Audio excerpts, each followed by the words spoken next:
The sky over the dragoons was a faded turquoise canvas, empty but for a lone hawk circling on a high, hot wind. From the ridge, Nalin watched the speck of a man below, mending a fence line that seemed to hold back nothing but dust and distance. 10 years. The man was softer in memory, less scarred by the sun. The ranch was harder, more broken down than the sanctuary she remembered. Beside her, Chimalis shifted her weight on her pony. He has not prospered. Her voice was a low murmur, a statement of fact, not judgment. Shima, the eldest of the three, said nothing. Her eyes, which had seen 60 winters, were fixed on the small adobe house. She remembered cowering in its shade, her thirst a living thing in her throat. "Prosperity is not why we are here," Nalin said, her gaze unwavering. She was a woman of rank now, her counsel sought by chiefs. The fear that had once been her shadow was long gone, replaced by a quiet authority that settled on her like a well-worn blanket. But looking down at that solitary figure, a flicker of the girl she had been, lost and hunted, returned. He had not asked their names. He had not asked what they were running from. He had simply pointed his canteen toward them, then pointed the way to the mountains. 3 days he had guided them, his silence a shield, until they were back in their own lands. He had asked for nothing then, and had received nothing since.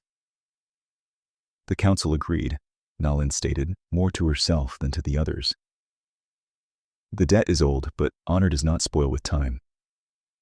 She nudged her horse forward, starting the slow descent down the winding, rock-strewn path. Chimalis and Shima followed. They did not ride as warriors, but as emissaries, their posture straight, their purpose clear.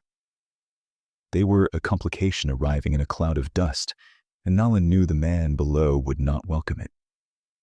Silas heard the horses before he saw them. It was a sound he didn't often hear, the deliberate, unshod clatter of Indian ponies. He straightened slowly, his back protesting the sudden movement. He was not a young man anymore. The years had carved themselves into his face and put a permanent ache in his bones. He laid his fencing tool on a post and watched them come, his hand resting near, but not on the colt at his hip. 3 Apache women. He recognized the cut of their camp dresses, the intricate beadwork. They rode with a confidence that meant they were not lost or in trouble. They stopped 20 yards from him, a respectful distance. The one in the lead was striking, her face a mask of proud composure. He waited. In this land, the man who spoke first often lost something. "You are the man called Silas," the lead woman said.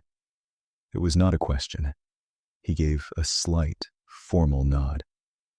"I am. 10 years ago, you gave water to 3 girls in these hills. You led them through the soldiers' patrols to the foot of the mountains." Silas's eyes narrowed slightly, searching their faces. The memory was buried under a decade of branding, droughts, and solitary winters. It surfaced slowly. 3 pairs of terrified eyes, girls barely old enough to be called women, their feet torn and bloody. He remembered the weight of their fear. He'd given them the last of his water and a cold biscuit, then walked them east until he could see the peaks that marked the edge of Chiricahua land. He had turned back without a word. He looked from the older woman, her face a beautiful map of wrinkles, to the younger one, with a shy curiosity in her eyes, and finally to the leader. He saw it then, in the set of her jaw, the ghost of a frightened girl. "I remember," he said. The words felt heavy and useless. "I am Nalin," she said, gesturing to herself. "This is Chimalis and Shima. We have come to settle the debt." Silas picked up his tool. The sun was relentless. There was no debt. "You are wrong," Nalin said, her voice sharp as flint.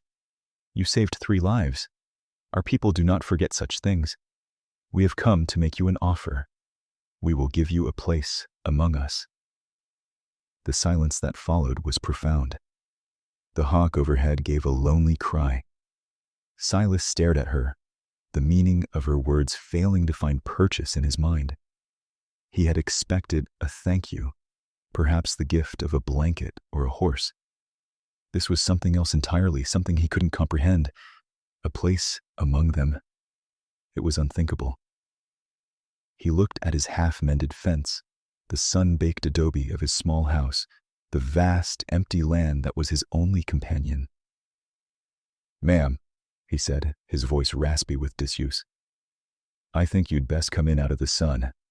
We can talk where it's cool." He turned and walked toward the house, not looking back to see if they followed. It was the only invitation he knew how to give. To Nalin, it was the first test. He did not treat them as a threat. He did not treat them as a curiosity. He treated them as guests. She dismounted and followed him into the shade. For 2 days, they stayed. A vicious dust storm blew in from the west, blanketing the world in a stinging ochre haze and making travel impossible. Silas said little. He gave them the main room of his small house, sleeping himself in the lean-to with his saddle for a pillow. He shared his food, jerked venison, corn cakes, and bitter coffee, without ceremony. He moved with a quiet economy, his actions deliberate and predictable. He rose before the sun, tended his few cattle and 2 horses, and worked on his leather harnesses. Nalin watched him. She saw the way his calloused hands were gentle with his aging mare. She saw the careful way he rationed his water, ensuring the animals drank before he did. He asked them no questions about their lives, their journey, or the people they had left behind. He respected their presence by ignoring it, granting them a privacy that was its own form of honor. He was a man rooted in his solitude, his world defined by the small circle of his daily labors. He was poor, yes, but he was not a man in need. He was complete in his isolation. On the morning of the 3rd day, the wind died and the sky cleared. The air was washed clean, and the mountains stood out in sharp relief against the horizon. As Silas prepared a meager breakfast, Nalin stood in the doorway. "You have not given us your answer," she said. He turned from the fire, a tin plate in his hand. "There's nothing to answer. I thank you for the offer. It's more than a man like me could expect." "It is not a gift," she insisted, stepping inside. Her voice was low but carried an intensity that filled the small room. "It is a place. We would give you land by the river that never runs dry. We would give you horses from the herds we took from the Mexicans. You would be a man of our band, under the protection of our chiefs, a brother, a husband, if you chose one." She paused. "You are a man alone. We are offering you a people." The sincerity in her voice finally broke through his incomprehension. This wasn't a gesture. It was a proposal that would unmake his entire world. He looked past her, out the door at the land he had bled for, a patch of dirt and rock that had cost him his youth. "This is my place," he said, his voice quiet. "It ain't much, but it's mine." "It is a place of ghosts," Shamala said softly from behind Nalin. "A place to die, not to live." Silas looked at the younger woman, then back at Nalin. A flicker of something, not anger but a deep, weary sadness, crossed his face. He set the plate down. Later that day, as he was checking the posts on the far side of his property, he saw the tracks. A mountain lion, a big one, had been prowling near the small enclosure where he kept a few goats. The tracks were fresh. He followed them to a rocky outcrop, his rifle held loosely in his hand. He found the cat lying in the shade of a boulder.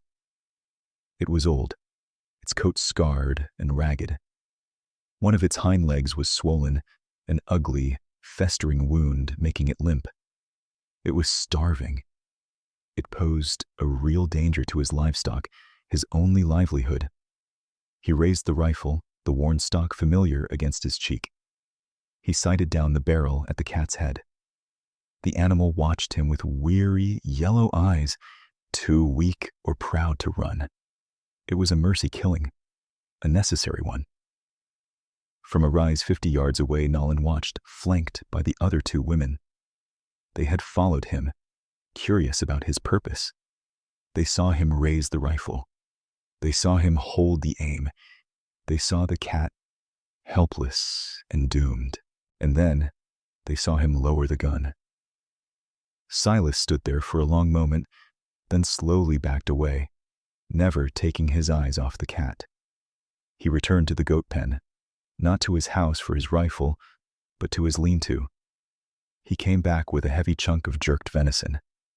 He walked as close as he dared to the outcrop and tossed the meat onto the ground. The cat watched it land, but didn't move. Silas backed away again and left. He did not look back. Nolan felt a shift inside her. He had a right to kill the cat. A duty, even.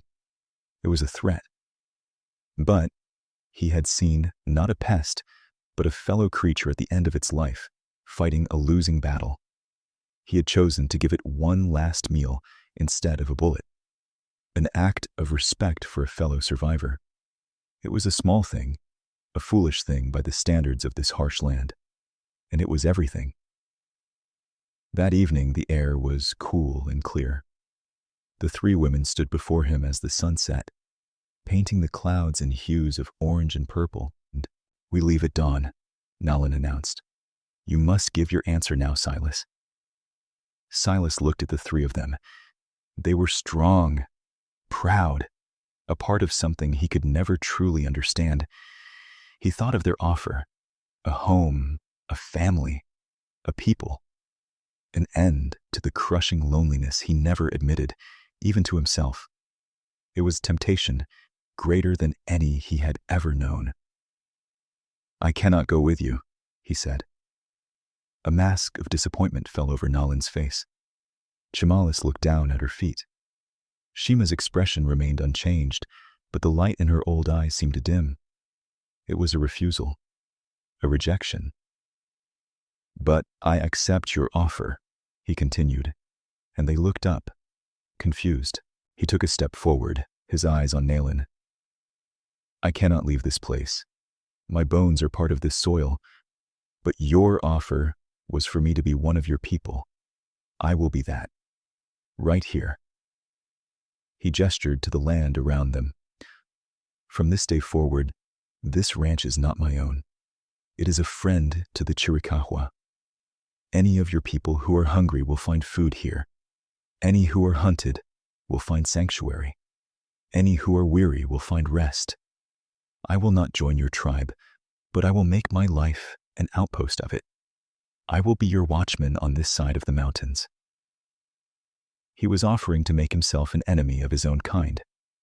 To harbor Apache was a death sentence in this territory. He was sacrificing his safety, his neutrality, his solitary peace. He was giving them not his presence, but his purpose.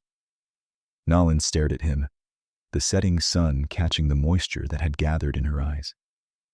It was an answer she could never have anticipated. He was not accepting a gift, he was making a pact.